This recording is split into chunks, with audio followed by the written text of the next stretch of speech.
میرے عزیز، کچھ لوگ ایسے ہیں جن سے عذاب قبر ہوگا ہی نہیں۔ میرے رسول کریم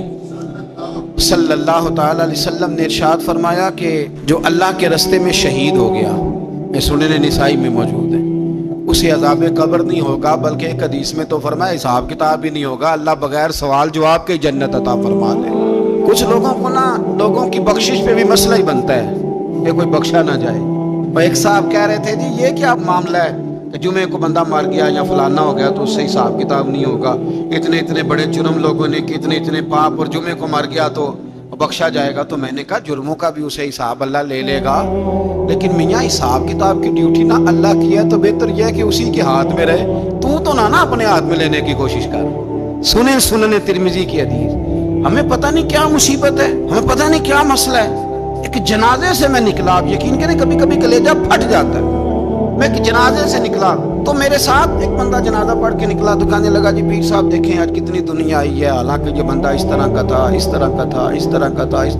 میں نے اسے کہا یار تجھے تو فکر ہی لاتی ہے کہ جنت میں چلا ہی نہ جائے، تو اس طرح کرنا جنت کے دروازے کے سامنے کھڑے ہو جانا ڈنڈا لے کے کہ میں نے نہیں جانے دینا۔ شرم آنی چاہیے ہمیں۔ اللہ فرماتے ہیں جنت اتنی چوڑی ہے جتنے زمین و آسمان ہے، اس کی چوڑائی زمین اور آسمان کے برابر ہے، تو ہم تو اپنے علاوہ کسی کو جانے نہیں دینا چاہتے جنت میں۔ وہ بس کریں، جنت خدا کا فضل ہے، اور اللہ فرماتے ہیں میرا فضل میں جسے چاہتا ہوں عطا کرتا ہوں۔ یہ سنن ترمذی کی حدیث، اور اس کے راوی حضرت عبداللہ ابن عمر رضی اللہ تعالیٰ عنہ،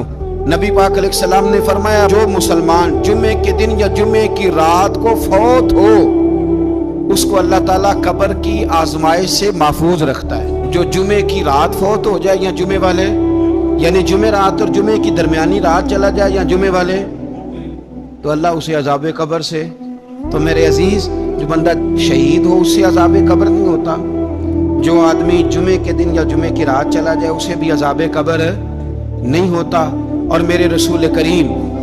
صلی اللہ تعالی علیہ وسلم نے فرمایا جو بندہ ایک دن اور ایک رات، یہ حدیث صحیح مسلم میں، سنن ترمذی میں، مصنف عبدالرزاق میں موجود ہے، ایک دن اور ایک رات اللہ کی رضا کے لیے اسلامی سرحد پہ پہرا دے۔ میں اور آپ سوئے ہوئے ہیں، لیکن وہ لوگ جو فوجی بارڈروں پہ کھڑے ہیں، دیکھو مدینے والے محبوب کس کس پہ کرم فرماتے ہیں۔ ساری عمر نہیں، 24-25 سال کی سروس نہیں، فرمایا ایک دن اور ایک رات اللہ کی رضا کے لیے جو اسلامی سرحد پر پہرا دے، مسلمانوں کو کافروں سے بچائے، رب اسے عذاب قبر نہیں دے گا، اسے اللہ تعالیٰ اپنے فضل سے معاف فرما دے گا۔ ایک رات اور ایک، آپ کیا سمجھتے ہیں کہ ان فوجیوں کی کوئی چھوٹی شان ہے، ان کا کوئی چھوٹا مرتبہ ہے؟ ایک دن اور ایک رات اگر یہ پہرا دیں تو اللہ انہیں اتنا انعام عطا کرتا ہے۔ اسی طرح سن لو، یہ ذرا غور سے سننا، ابن ماجہ کی حدیث، اور اس کے علاوہ مسند ابو یعلا میں موجود حدیث کے راوی حضرت ابو ہریرہ رضی اللہ تعالی عنہ، حضور صلی اللہ تعالی علیہ وسلم نے فرمایا جو شخص بیماری سے فوت ہوا، قربان جاؤں میرے محبوب نے بیماری کا نام ہی نہیں لیا، فرمایا کوئی بھی بیماری ہو، فرمایا جو آدمی بیماری سے فوت ہوا اللہ اسے شہادت کی موت عطا فرمائے گا، اور وہ عذاب قبر سے اور قبر کے امتحان سے بھی محفوظ رہے گا، اور حضور فرماتے ہیں اس کو صبح اور شام جنت کے باغوں میں سے رزق دیا جائے گا۔ جو کسی بھی بیماری سے مرا، یہ لوگ بیماری سے مر رہے ہیں تو لوگوں نے اچھوت سمجھ رہے ہیں، اچھوت، یہ اچھوت نہیں ہے، اس لیے کہ لوارث نہیں، یہ خدا رسول کے ماننے والے ہیں،